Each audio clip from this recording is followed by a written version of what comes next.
Hello and welcome to another episode of Where Everybody Has Gone Before. It's a show where we let the random whims of fate and a spinning wheel tell us what episodes of Star Trek to watch. There's a lot of them, and they very much vary in quality. I'm here as ever with the lovely Geoffrey Bunting. How are you doing this fine summer's evening? I am. I don't know if you know this about me. I don't drink, Mhm. right? I've never been much of a drinker. Yeah. This episode has made me get a beer out of the fridge. Yeah, not something stronger. Not Ironically, did it not make you want to get whatever that stronger drink that came out the replicator that turned the eyes inwards was? oh, what the Klingon The Klingon whatever thing that alcohol turns you they cross-eyed. Yeah. yeah. Uh, no, we don't have anything like that. Look, It's only a couple of cans of light beer. yeah, this this is an episode of TNG. We're talking about we rolled 149 on the wheel of Star Trek episodes. We got Star Trek: The Next Generation season 2, episode 18, Up the Long Ladder, which is a name that makes no more sense to me now than it did before I watched the episode. Yeah, I'm none the wiser as to why that's the title of No. this particular episode.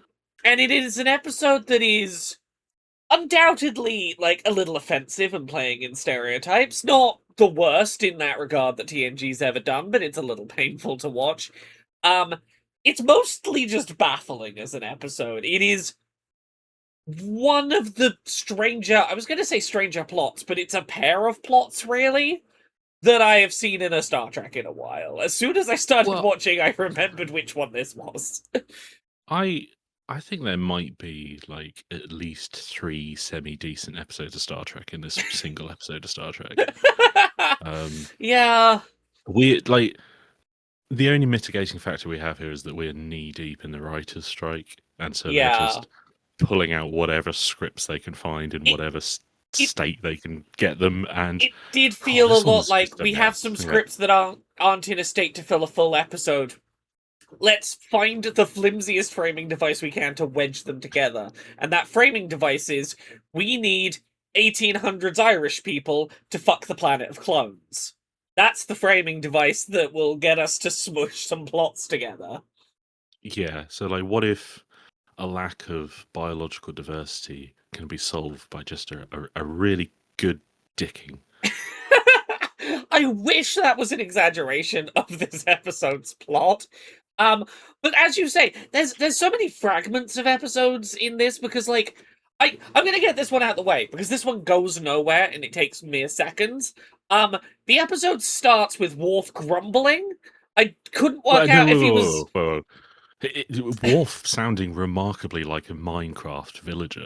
See, I was gonna Like, say I didn't know if he was scared or constipated. Were my best guesses at the start. He's just making a well, he lot of was like. certainly sweaty. He's doing something, and that something is preparing to pass out. Turns out he has the measles or the Klingon measles. Don't worry about it though. That will never come up again in the episode. It's an excuse for the doctor to lie about the illness he has. She pretends he's doing a Klingon fasting ritual. They have some death tea together, and that's that whole plot out the way in 5 minutes. Yeah, don't worry. Dr. Pulaski, who is here for like 6 more episodes, is here to save the day within the first 5 minutes. It is a look for as little of this episode as it is. Like it's clearly a fragment they had that they were like, "Oh, I got to fill 5 extra minutes. We'll throw it in." I do enjoy the weird flirting dynamic between these two that evolves during this episode. It's Well, yeah, I it's mean, it's not an expected thing. this is what I mean. Like in later seasons, that might have been a whole episode of Yeah, Worf has some weird Klingon illness, and he just gets paired off with the Doctor for an episode, and maybe there's a yeah, B plot to that, and it forms some sort of exploration of Klingon culture because they do that little ritual, yeah. and she sits there and says, "Oh, here's an antidote I prepared earlier, and I can drink your death tea." Yeah. But in this, for some reason, it's just sitting there at the Well, it's beginning, and it yeah. has no bearing on anything else in the episode. Nothing else that happens to the Doctor in the episode is drawn Oh. from this. And Worf kind of just disappears. Worf He's being there for a ill bit. has no bearing on the episode. It's fixed Yeah. off screen in 30 seconds and it has no impact. I do like the Doctor's whole like, okay, you insist that Klingons never faint. Okay, this Klingon suffered a dramatic drop in blood pressure as his glucose levels dropped. There was deficient blood flow from circulatory failure, causing him to lose consciousness. Sorry, I couldn't think of a better word than faint. I like that's a beautifully written little like. She's being very playful with it, but I like that little bit of banter between them. And I like that she's very quick to go, look, I don't think you've got to be embarrassed by this, but I get that you are. Here's a cover story, don't worry about it. It's my job not to out a thing that you don't want known as a patient. She's chill. Yeah, it's a completely meaningless addition to the Yeah. episode. But I think Diana Muldaur gets a lot of shit because she replaced Gates McFadden Yeah. for a season. I think she's fine. I think the Doctor's fine here. Look, I'm glad Gates McFadden comes back, just because the reason she left was really shitty. But I don't know. I think Diana Muldaur gets a bit of a hospital pass for just being like a fill-in Doctor who clearly has to have the same lines as Yeah. Beverly Crusher, except for the flirting with Picard. Yeah. So she just flirts with Worf. Like, she's into it. I get it. I- Good for you, girl. I like how direct she is, I'll say that. Like, at some point during the speech about the tea, Worf mentions, like, Klingons' love poetry is, like, particularly well-renowned because of their staring down death or whatever. And she drinks the tea and just looks at him and goes, so why don't you tell me some of that poetry? And I'm like, that's a good pickup line. I appreciate the forthrightedness of this This is irrelevant plot. yeah, like that is the best pickup line we're going to get in the episode. Oh god, yeah, it is. Freddy foreshadowing over here. What, you don't enjoy, you wash the feet starting from the top and work down? No, it wasn't. Hang on, we'll get to that. Yeah, we'll get to that. I'm sorry. Yeah, Riker's foot stuff is a whole different. Riker's foot stuff is a whole thing we will get to. But yeah, the actual episode starts with like there's a distress beacon and it's a bit weird. It's from the 22nd century from Earth. There's not much that was coming from Earth to this bit of space at the time. We do get the wild lore drop of, yeah, in the early 2100s, post-World War III, we had, like, cults forming, encouraging people to return to traditional ways of life, seemingly as a result of technology took us to the point of World War. So I do have to stop and think about that logically, which is there was a group of people who decided World War III happened, let's be 1800 Irish farmers. That's the correct response to World War III. Or is it a denouncement of technology turned them into 1800s Irish farmers? That's what I don't really get about this, right? Because the idea of denouncing technology isn't new, whether as a reaction to, say, industrialization or war. But how do they end up being very specifically 1800s farmers? So it's definitely, so here's the thing, they definitely believe they are Irish despite being 300 years separate. We'll get to them in a minute, but them being 300 years separated from the Earth, they are still being Irish is their identity. And I really get the vibe, particularly given that this is an American written show, that I feel like these are the descendants not of people who were living in Ireland immediately before flying into space, but American people who heard that their great granddad lived in Ireland, and that's a big part of their identity, and they're like, well, my great granddad lived in Ireland, that's what living a no technology life means in my head. I guess I'll try and make that space. Well, that is just Americans, isn't it? Americans sit there and they're like 7 generations removed from Irish heritage, and they go, I'm Irish. Yes. St. Patrick's Day is the most important holiday of the year. So, yeah, I think broadly we're looking at an episode that has pretensions about being about immigration. Yeah.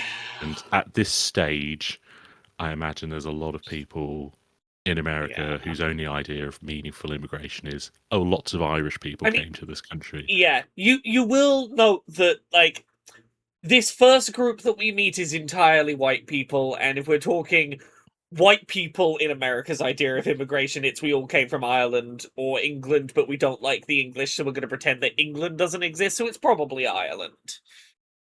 Uh, so yeah, we should probably go meet them. There's a little bit of a kerfuffle of like, hey, the manifest for this ship that went out, it had a bunch of technology. It's a bit weird that we've stumbled upon a bunch of farmers with spinning wheels and no technology. But their sun is throwing out solar flares. They're having to live like below the surface. We'll go bring them onto the ship, and now we have a ship full of like crates full of ducks and a high percentage of pregnant women. Um, of the 200 people brought onto the ship, two of them are within days of giving birth. 1% of them is not only pregnant women, but pregnant women within days of childbirth. They really want you to know all the women are pregnant to the point that, like, multiple are within days of going in just a population of 200. It is right from the start. We're going to hammer home. This is pregnant Irish people in space. Oh yeah, like very much. These are people who breed, and that Yes, is it's definitely the not going to be important later in yeah, the episode. it's that you go back far enough. It's like the Catholic Church has told us that we shouldn't be using protection. Kind of like it's those vibes. But like before we move on, Mm. like I do want to say something about this episode that I noticed kind of in this moment is that everyone's really trying, right? There's Yeah. that bit where they're approaching the planet and they're doing all the readings, and Picard says like, "Take us in, Data," and Mm. it's like the perfect amount of wonder that is completely Yeah. inappropriate for this episode. But like you sit there, go like you get kind of a few chills of like, yeah, no, that's how Picard sounds. And Yeah. then obviously he immediately says to like, oh, number one, you're going to have to go down there and sort things out off screen. Yeah. Having so recently watched a season one episode of TNG, it is remarkable how much more these characters feel like themselves in season two. Like, I made a note about Riker specifically that, like, the second this episode started, I was like, oh, this is. Riker's worked himself out here. And throughout this episode, they've much more zeroed in on roughly the direction they want Riker to go. But yeah, they've found the building blocks a lot better, even if the episode plot is a bit weird. The actors have settled into it. Oh yeah, I mean like we're more or less 40 episodes in now, I right? suppose So so, yeah. yeah, they've got everything together. Character wise, not so much writing wise at the moment, but yeah, everyone's kind of there, and that's like the really incongruent thing about this, because like this episode does kind of make the Naked Now look a bit sophisticated. Yeah. Like it's like the Naked Now did have a plot of sorts, but like I can imagine like a weird love child of both of these episodes actually being quite good. Because like let's get a bit of the Yeah. Naked Now silliness with these characters who actually make sense, and we can have a bit of shorthand with them. Yeah. This episode's one of this episode's problems is just that it doesn't know if it wants to be silly or serious. It has a bit of a tonal whiplash problem for sure. Because like there is stuff in here you could do a fun silly episode out of if you just hadn't built it quite as much into the stereotypes. It probably could have worked.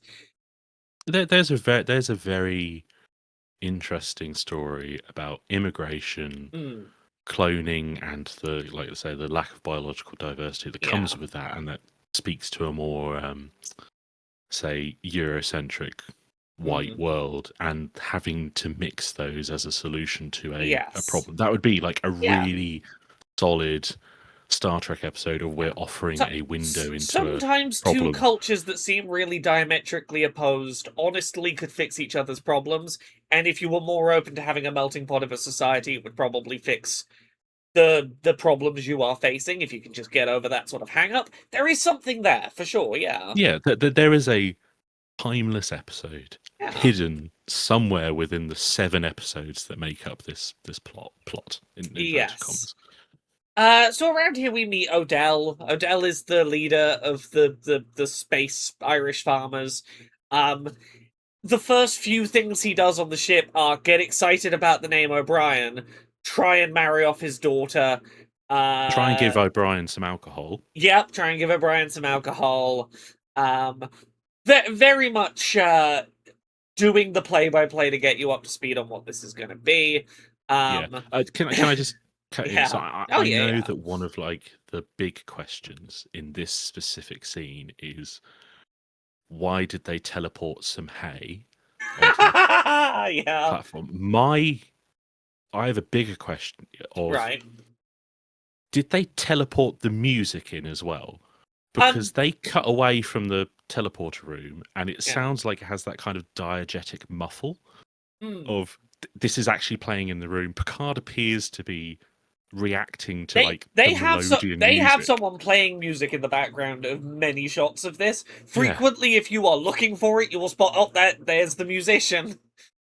And it's like, but like the music starts when they teleport in, Yeah. and like it's really on the nose, like Yeah. Irish jig shit, Yeah. and but it keeps going, and people seem to be Oh, reacting to that music, and I'm like, yeah. never mind the hay or the I mean, straw that is I inexplicitly on the floor.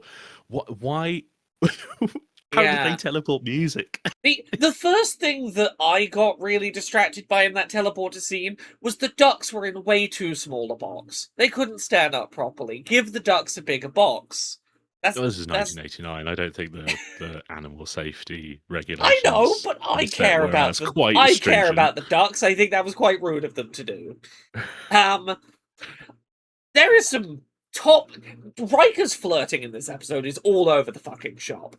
Some of it is laughable. I will say I do think his first flirt with Odell's daughter is pretty good, which is she says something like, "Why are you staring if you've never seen a woman before?" And he responds, uh, "Well, I thought I had."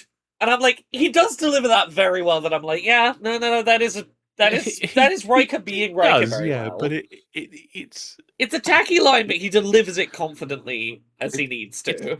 it's tacky, but it's also like, oh god, yeah, all right, Riker, there is a woman in this party who Yeah, you've never seen before, and you're immediately like, the moment he sees her, he's like, oh, hang on, he does. there's a Look, lady here, maybe and he I engages flirt mode. maybe I'm just excited to see a Riker that resembles Riker after the season 1 episode where Riker wasn't Riker. I'm like, oh, he's flirting. Oh, you've given me Riker back.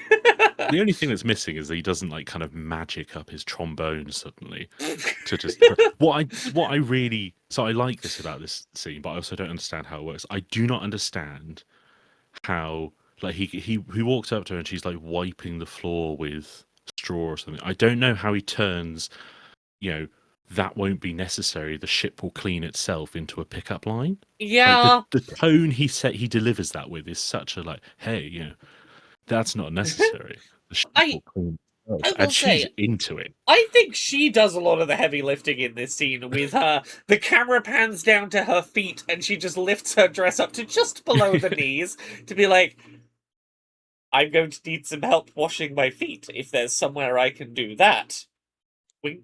I don't know. I think she just like instantly recognizes someone else who's into feet.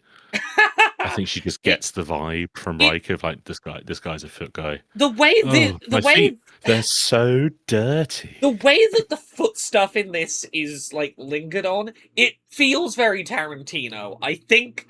Look, I don't know who wrote this episode. Part of me wonders if someone's fetish snuck under the finish line. It it feels like feet shouldn't be this special.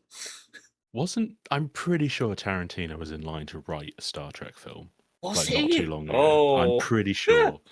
I'm pretty sure it was floated and it fell apart. But like, if you were to tell me, oh, Tarantino did like some script doctoring on this, like he did with Armageddon or something, I'd be like, yeah, go on then. Like, I bet I Yeah. could guess which scene he did.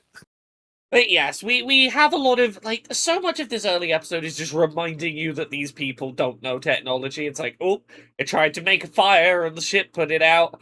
Oh, we didn't tell you how the replicator works to make food. What's that? Well, it's a computer. What's that? He can't just not explain what a computer is. He's asked what a computer is and just like mumbles past it. A lot of this episode is just, don't worry, they can't understand technology. Don't even worry explaining it. They don't know what a computer is, but they are aware of space travel, and they are aware that there's another Yes. colony out there. Yes. But not Which, what computers are.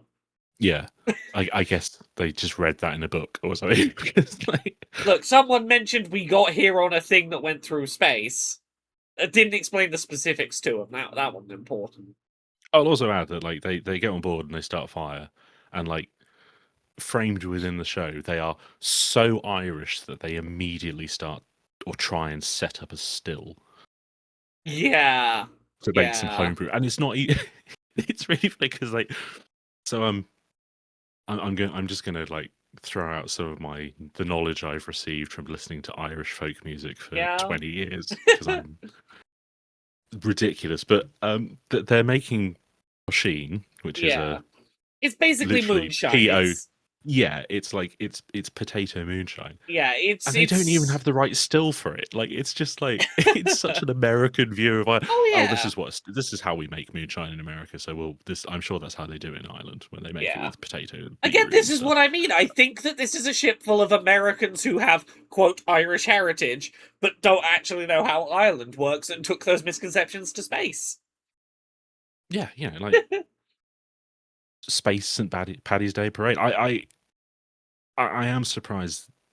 Oh, it's bad to say I'm surprised they're not all wearing green, but she literally is wearing a green jumper, isn't she? Yeah. Like, yeah, it's like none of this is subtle. Yeah. Can I just say, this episode is less bad than I thought it was going to be, because I sort of half remembered it. I remember the Irish half of this episode pretty well. And when they mentioned the other colony half a light year away, I froze, because I was like, they're not going to try and do... Star Trek has dabbled in talking about the Irish reunification. We're not doing the Hearts of Ireland as the colonies, are we? Because they kept mentioning... Odell uses the word troubles like 8 times before the colonies show up, and I'm like, we're using a lot of language that like is loaded, and I don't think you're using it in the context you think you're using it. Are we doing something weird? Are we gonna be like are we doing the very English colony, and that's gonna be the problem? I was so worried about what the other colony was gonna be. But all of that would make sense as well. Right. Like that would you would think that would be a like something that all of this stereotyping kind of naturally leads into, and then they just go, no, we've got a whole other script that we're going to put on the end of this one. I I I kind of I didn't dislike this episode. Right, like now that we're I kind of talking about that, I I thought it had was fun structured with this bad fairly well. Like episode. it did feel like a Star Trek episode. It was just Yeah. It not very was good. offensive and cheap and tacky, but I had fun with it. I enjoyed watching this so much more than like a lot of the dull bad episodes of Star Trek. Like the ingredients were here, and there are moments I love in amongst moments that I cannot defend. I did really enjoy like the as problematic as it remains, I did enjoy the comparisons between the Irish and the Klingons. This idea that Yeah. like the only people in space who can provide strong enough alcohol for these walking stereotypes are Yeah. Klingons whose alcohol will literally kill you. And as out of place as it was, the actor playing Odell, he did such a good job with his stupid cross-eyed. I like it. It looked like something out of like a Carry On film. The level of exaggerated facial expression he was doing, but he did it well. I can't deny that he pulled off that alcohol has. If I were a cartoon, my eyes would have shot out of my head kind of look with it. It Yeah, was it's fun. yeah. Again, I think everyone's working pretty hard in this episode. I don't think Yeah. anyone's phoning it in. I think it's like it's a fairly simplistic structure, but I do think it. I mean, it doesn't work, but there's enough there for you to say, you know what, I'm not. I don't. Yeah, I enjoyed this more than the Naked Now, right? Naked Now was just poorly written, a Yeah. real mess of multiple people writing it. This was at least I as incohesive as it was. It did follow a format one would expect if from if you the put next a generation. if you put a warning at the start of this, just a screen saying, "Hey, there are some cultural attitudes we kind of regret." This is a fun episode with that caveat there. I would be really interested to hear what Colin Meaney, who plays Yeah, O'Brien, thinks about this episode I because am so curious. there was a point where they were going to put a leprechaun in Deep Space Nine, Yeah, and he objected to that, and they stopped it. yeah. So I I would be very, and I this was do obviously a wonder lot how much earlier in his this career. episode was on his mind when he said no to that in Deep Space Nine. Yeah. Before we move on to the other colony, there's like the one other scene to really bring up is the one where Riker and Odell's daughter are having their we're gonna flirt through the medium of talking about washing my feet.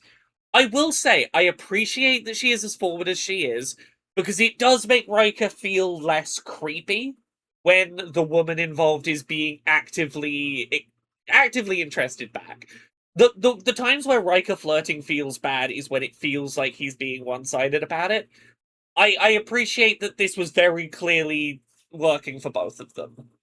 Yeah, it kind of doesn't work when he feels like Brock in Pokemon, right? Yes, yes. But like, there was a lot of potential for Riker fucking the refugee being really problematic, and I do appreciate that she is the one Yeah. who initiated, or she's the one who he's actually quite Yeah. he's flirty, but he's pretty professional. And Certainly when he takes her to his room. yeah, well, she has to prompt him like, "I'm just checking. You do like girls, right? Like, I'm giving you all the signals that you're good to go ahead, and you're not taking them. I've got to wink, wink, nudge, nudge you. It's okay to move forward." Um, and also, I like that she has her own clear motivations about who she's pursuing.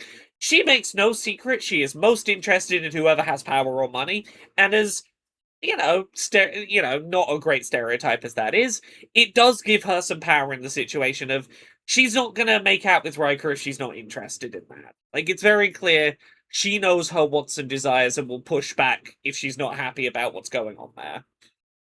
Even And if I think that's there's not also, respected great at the end of the episode, and we'll get well, there. yeah, but I do think it also kind of paves the way for her to take a tiny bit more agency at the end of the episode. Yeah, A I think the end of the episode teeny would tiny feel. bit. I do think, as bad as the end of the episode feels in some regards, I think it would feel way worse if we hadn't seen this with Riker. Yeah. If it was just, yeah, we'll get there. Yeah, we'll get Guys, there. it's so hard not to just jump ahead because this episode is so all Yeah, over the place. yeah. So, But also with the last one, sorry, and one more thing I got to mention before we move to the other half of this. It's mentioned that the Irish children are going to go to school with quote the ship's children.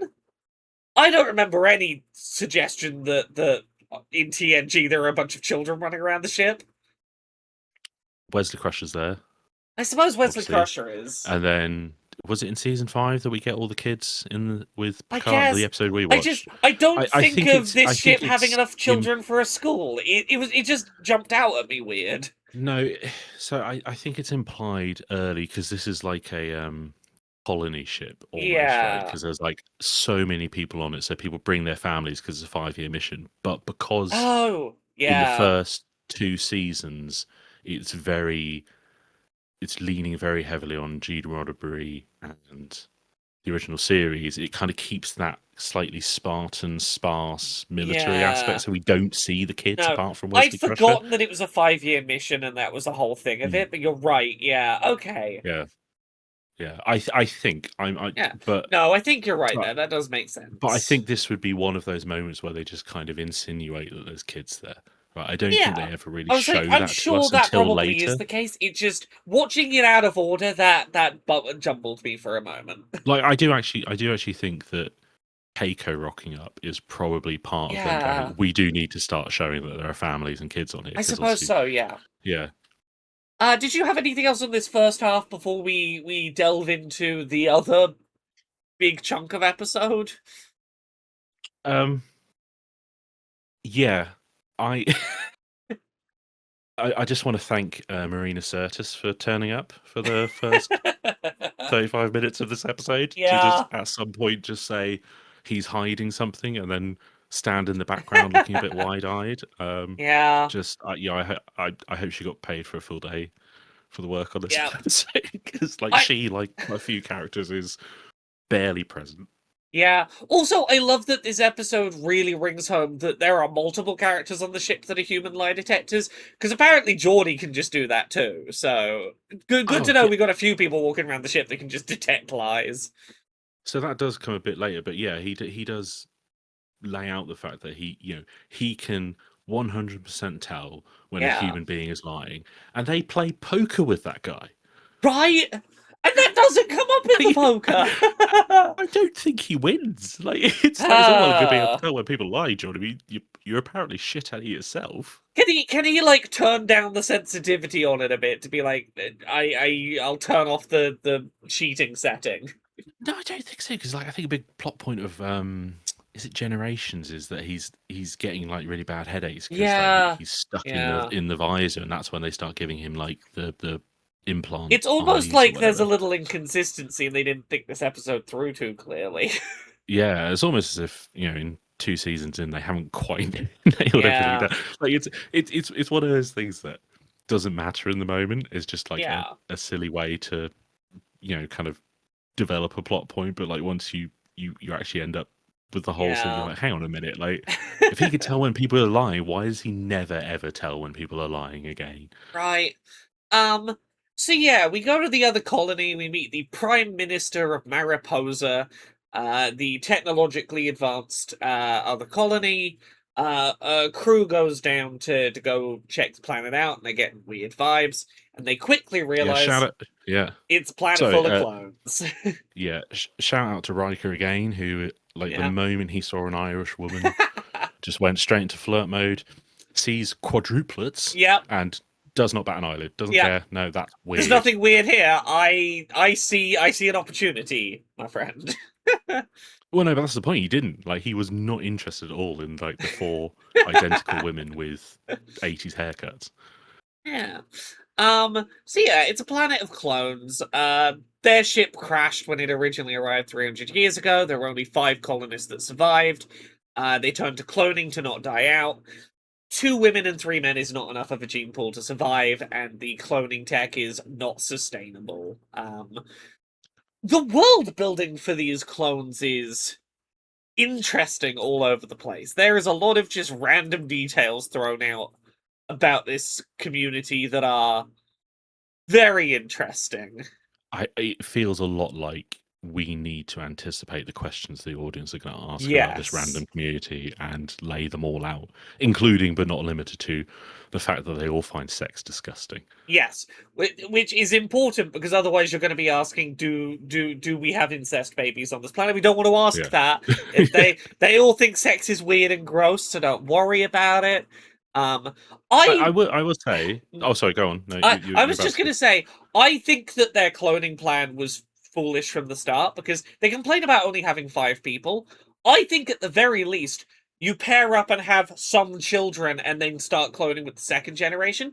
Get slightly more genetic diversity out of your 5 people before you go, we're committing to this being the whole community. Well, there's 2 women and 3 men, Yeah, and not to skip ahead, but Pulaski makes it very very clear that each in building a yeah, society from a broader gene pool, every woman would have to have a child by 3 men yeah. or 3 children each by a different Different man. men, yeah. So that's kind of the perfect equation, just to say, right, these 2 women will have 3 children each, and that will be then Yeah. when we I clone for a slightly more Yeah. diverse gene I pool. did go look up that thing of is 60 people enough for a stable gene pool? And what I could find from research is technically yes, you are on the borderline of inbreeding. You have to be incredibly mathematical with those 60 people, but in theory you might not in the immediate term immediately have inbreeding problems. Yeah, all right. I mean, this is a primetime sci-fi show. I don't think we need to get that Yeah, much but into the weeds in the episode. they're I don't. throwing really specific numbers around. It's Yeah. them who suggested 60 people's enough for a stable society. Well, They no, can't blame don't get me me for wrong. going, is that correct?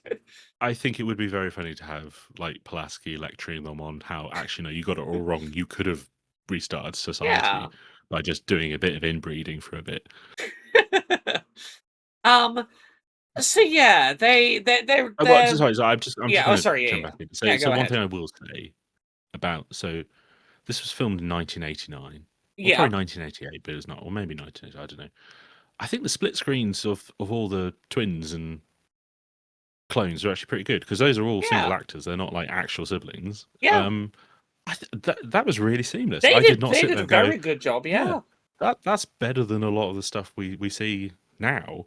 When yeah, you got like the bit where the bit with the three ladies around the computer, yeah, pretty good. But like yeah, when the prime minister's talking to his clone, yeah. I thought it looked, credit where it's I due. I thought it genuinely was. I spent a chunk of this episode trying to work out if they had got twins or triplets or like people who like did they go casting looking for people who looked like each other. I wasn't sure how they'd done it, and I think that's impressive.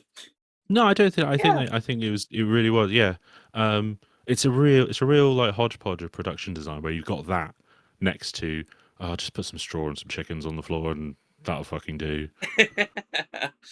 Yeah. So the short version of it is they want tissue samples from the Enterprise crew to start making clones of them. Riker has a hell of a comeback. I did write this one down. One William Riker in the universe is unique. Tens, hundreds, or thousands diminishes in me in ways I can't even imagine. That is a very Riker line. They have gotten to the core of that character by this point. How can he smash every alien lady in the universe if there's 1,000 of him running around? Right. Right? Yeah, It they might go, you already banged me. Oh no, so one of the other Rikers got there first. I'm only special if I'm the wonderful thing about Rikers is he's the only one. which is especially funny because he does get like an evil twin brother down He the line. does. I Like, was watching this episode going, I don't remember when his evil clone happens. I don't think it's here, but it could be here. no, it's a transporter Yeah, accident or something. He gets like yeah. copied. It's I don't know. always a transporter accident when We'll a get clone we'll get sticks there with that around. stuff. That'll be a long discussion of like how the fuck do we pass like transporter technology. Yeah, yeah. But everyone says no. They're they're not going to give over the genetic material, but the Enterprise crew do agree to send like a little tech team down to have a look at their cloning technology, see if we can fix it up or whatever. Um, and predictably, the the Doctor and Riker get knocked out to take their genetic material. Now, I have a question here, and I I think I think know what your question's going to be, so I'm ready for it. Go yeah. ahead. So the Doctor and Riker get shot with lasers to knock them out and take their genetic material. And then Geordie walks in, asking where Yep. they've gone. And they come up with a lie rather than shoot him with the laser and also take his genetic material. Right. I had fears about why that was, and thankfully the episode addressed them. Because up to that point, we have only seen white clones. And I Yeah. really thought, is this a planet of racists who will not clone a black person? Thankfully, when we are in the room with the cloning pods, we do see, okay, one of the 5 people that they've cloned in the past is a black man.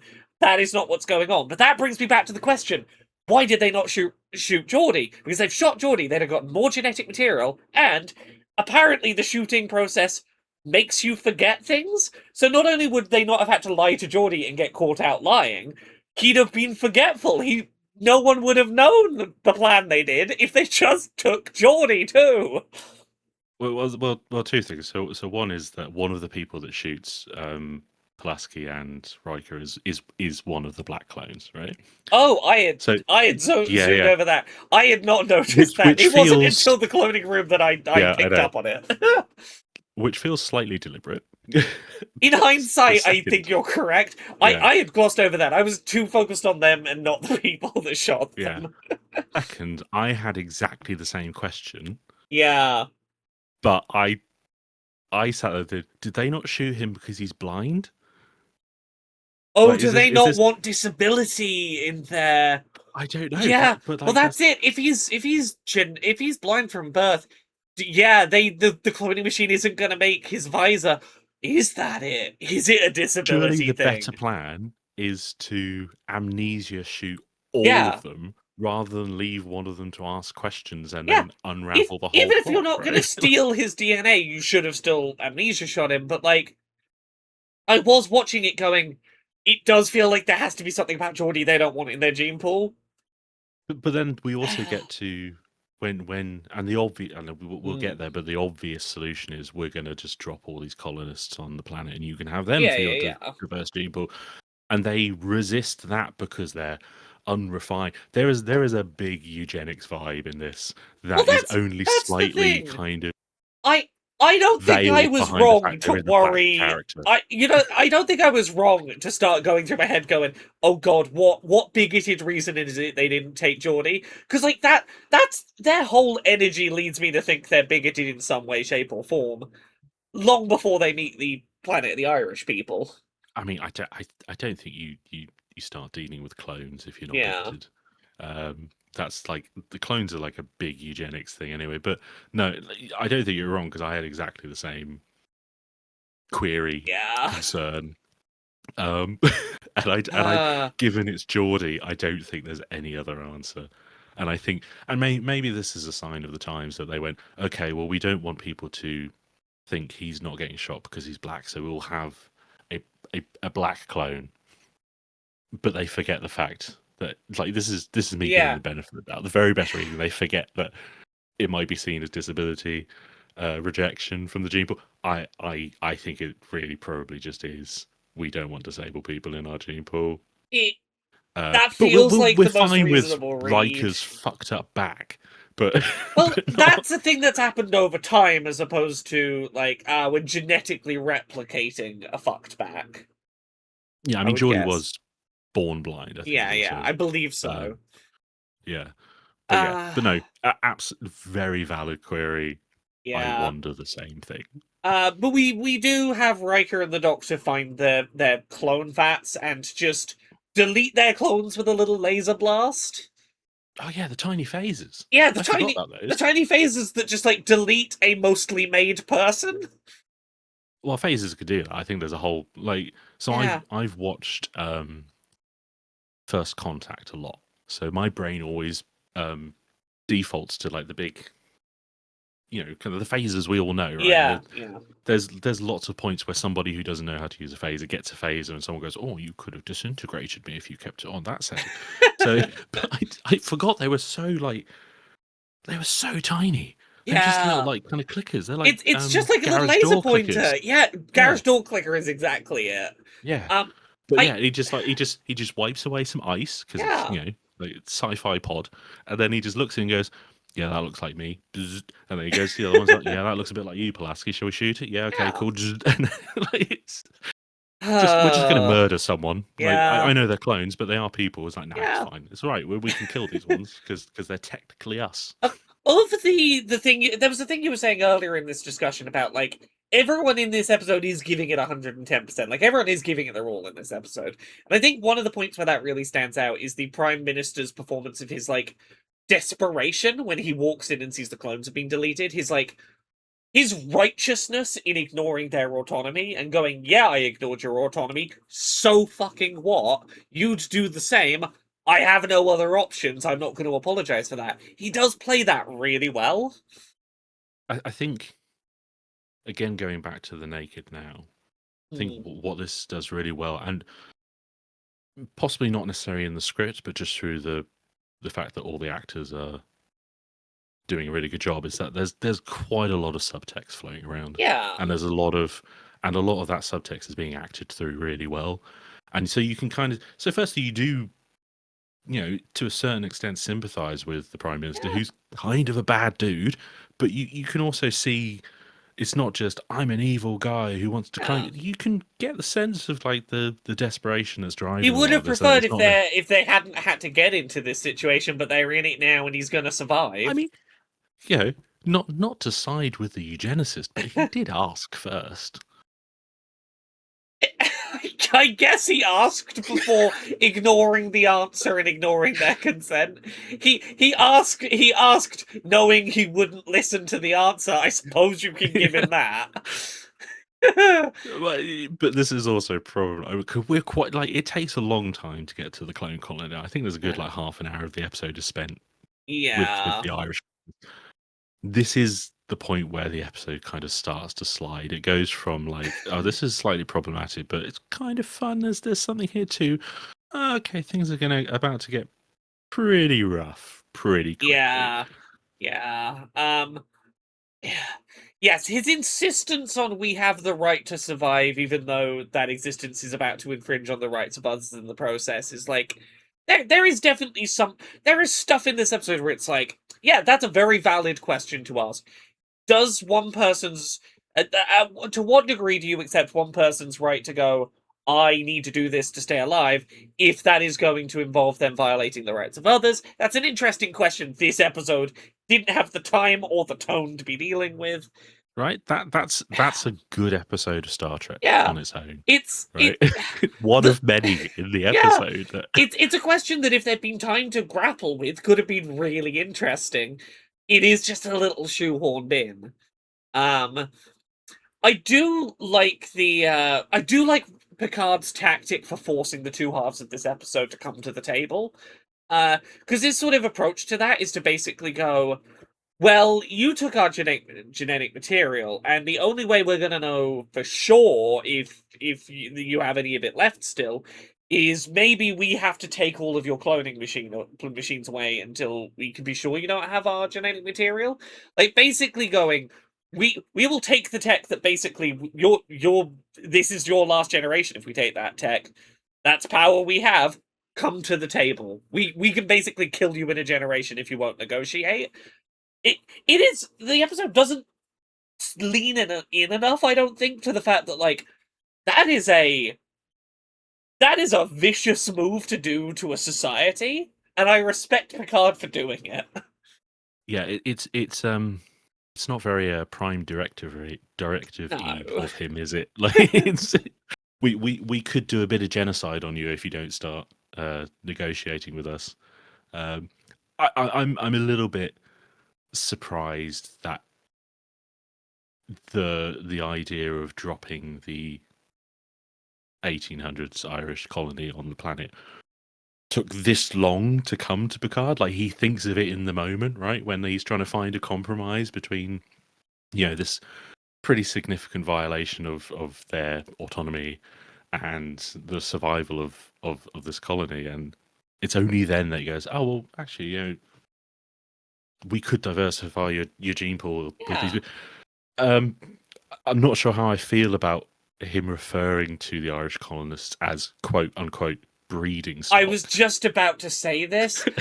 This is where like some of the worst content in this episode comes up. Calling them breeding stock is gross, followed by referring to them as, well, they do have the passion and the drive. The energy. Yeah, they have the energy and the drive. Like the Irish farmers, they got some fucking in them. It's like, but that's what I mean. It's like Picard literally sits there and goes like, you know what? You know what's going to save your planet? You just need to learn to smash. Yeah, you remember that kind of asexuality that you're courting? No, just forget that. Yeah, not only do you have to smash, you have to smash one woman alongside 3 other dudes. You have to smash people that you're in this room referring to in front of them as primitives. That's not there's a bit of a power dynamic going on there. Yeah. But then also it's up to like the Irish guy. Yeah, Odell. Fuck off. To persuade, like, and like the way it's framed so he has to persuade this dude to like eventually by spitting in his hand to take the deal. Yeah. And then when Picard and Pulaski explain like, oh well, like to make this work, you're all going to have 3 wives. And he's like, oh well, I guess I could make that work. Let's go pick out my 3. Who? Well, yeah, well that's because right at the end of the episode, right, it's explained to Adele's daughter, whose name I forget. Just Adele too. I genuinely don't know if they ever say her name. I was thinking about it during the episode, going, I don't think we've named her other than Mrs. Odell or Miss Odell. Like, Yeah. But they explain to her that she's going to have to take 3 husbands, A thing that right? was not brought to Which any of is the women in the community before it was agreed right. upon, as is, I think, rightly pointed out. Yeah, this is after, by the way, the prime minister has seen a pregnant woman. And he's like gone to touch her, and he's like, "No, maybe I touched the goat. Nah, maybe not." But so I don't know whether it's like all the Irish guys are going to have to take 3 clone wives or something, and then all the ladies get the 3. Like I don't really know how that works because it's apparently everyone's just getting 3 partners. Yeah. Um, but it is kind of this.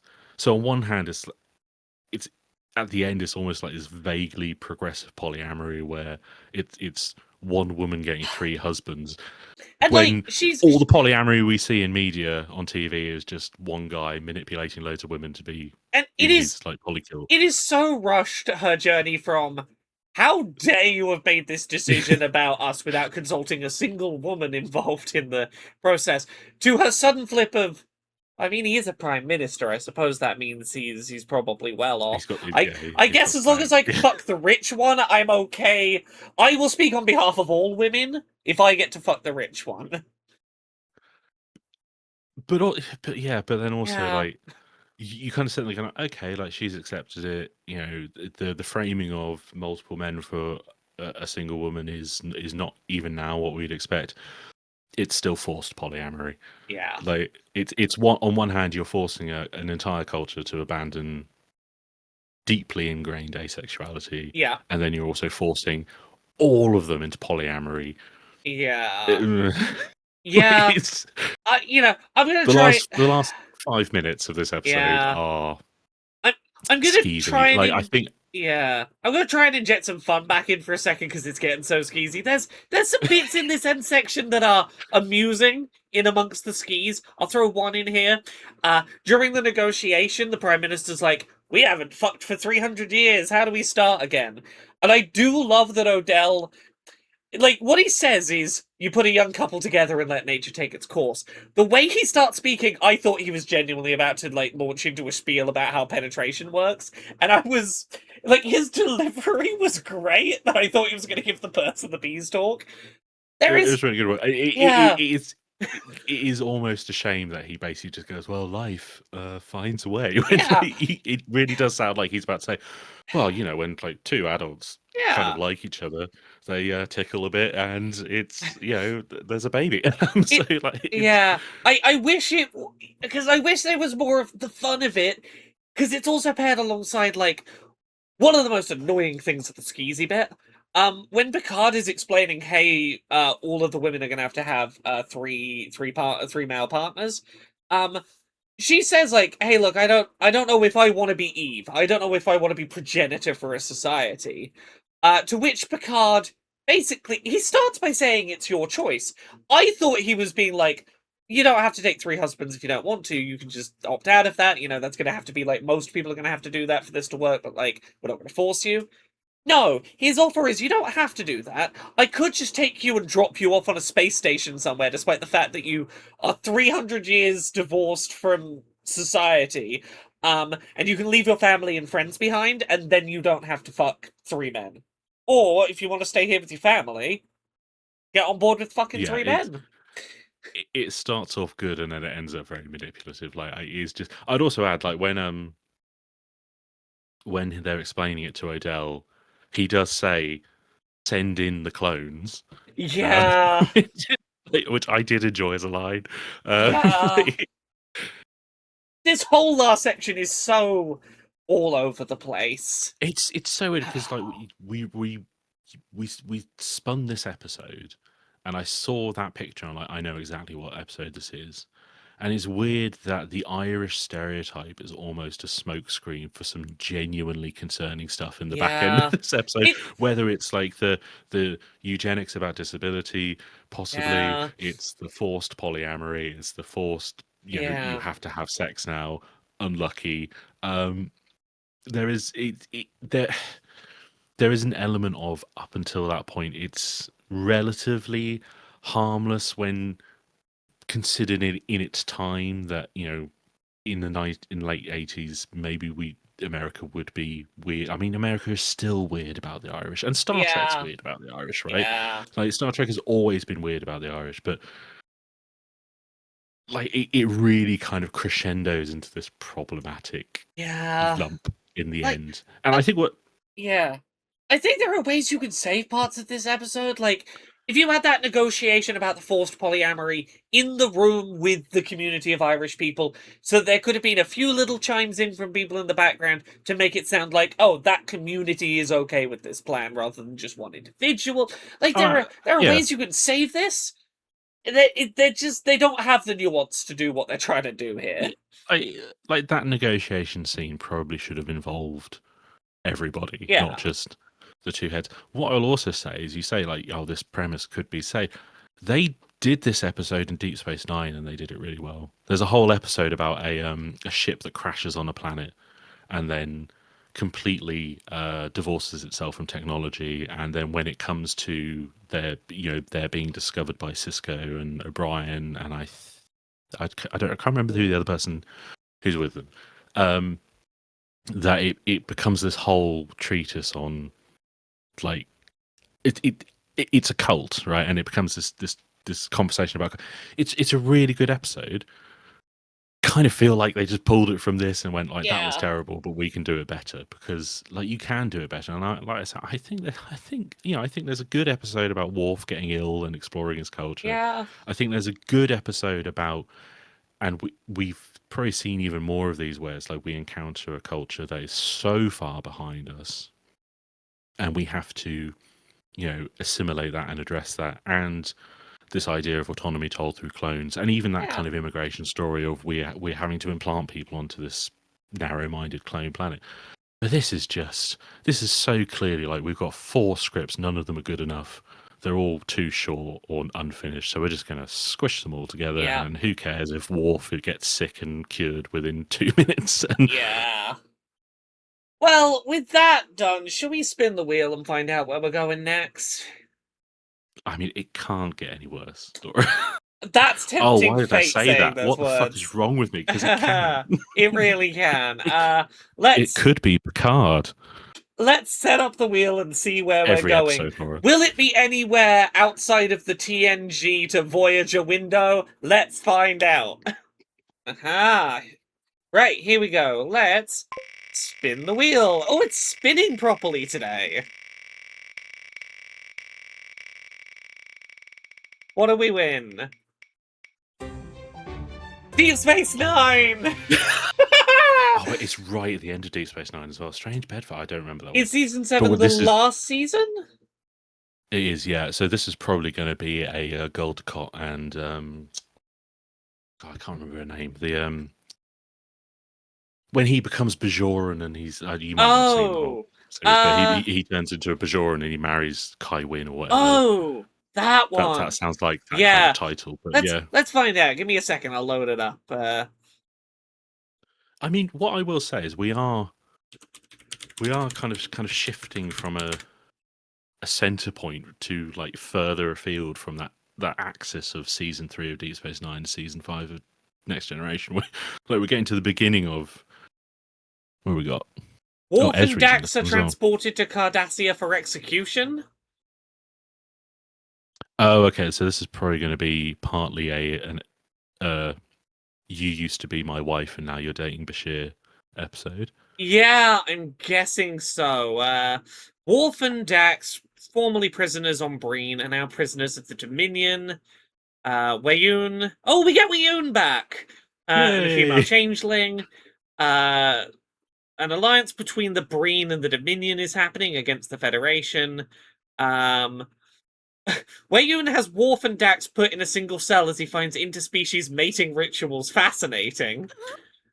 The female changeling has trouble maintaining her form. There's a treaty. They're going to try and take out the Federation. Yep. I'm excited for Weyoun to be back.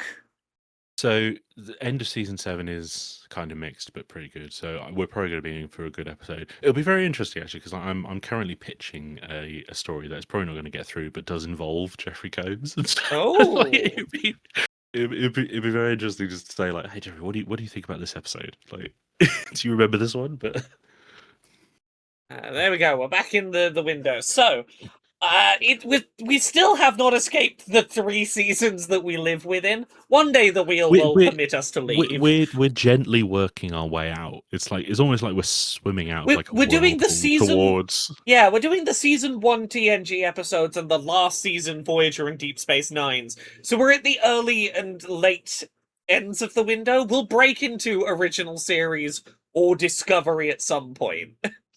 Oh yeah, I mean, like, give it a couple more weeks, and I might insist that we watch like a original series film or Yeah. something. Look, if we'll give it a couple more weeks, and at some point we will go. Look, at the very least, we spin the wheel until we get a series outside of those 3.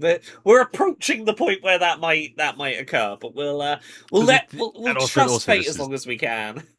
this is probably going to be a good episode of Deep Space Nine. It's So it's a we'll late keep season this Deep one. Space Nine. It will be good. Once again, you're gonna be working on convincing me that Deep Space Nine is the best Star Trek, while I get no opportunities to pitch you on how great Voyager is. We'll get there. I mean, hang on. You've had 2 whole episodes of Voyager. Yeah, and to they've pitch me both on. been very 2 Harry Kim heavy Yeah. episodes. I've had 2 Harry Kim Voyagers to sell you on. Well, that's The just second how- one wasn't that's too how- bad a one to sell you on. that was a decent episode. I Yeah. mean, like, again, we are working in this strange environment where all of Voyager is going to look pretty good by comparison to the holistic view of New Trek, which has Yeah. been so uneven. Can you imagine if, and I don't want to tempt fate here, if we watch this episode and we spin the wheel and our next destination is like Section 31, like the Michelle Yeoh film that I got through about 10 minutes of before I just turned Yeah. off. Like, Look, genuinely, I want fate to do it. Do it to us. Ruin our day. But yeah, that'll do for this episode. Thank you for checking out another episode of Where Everybody Has Gone Before. We'll be back with some Deep Space Nine in a couple of weeks. Again. Assuming that the weather doesn't heat wave so much that we can't record again, because we had to delay this recording because the UK too fucking hot right now. it's ever so warm, yeah. It is ever so warm. Thank you everyone for watching. We'll be back with you again soon. Goodbye. Bye.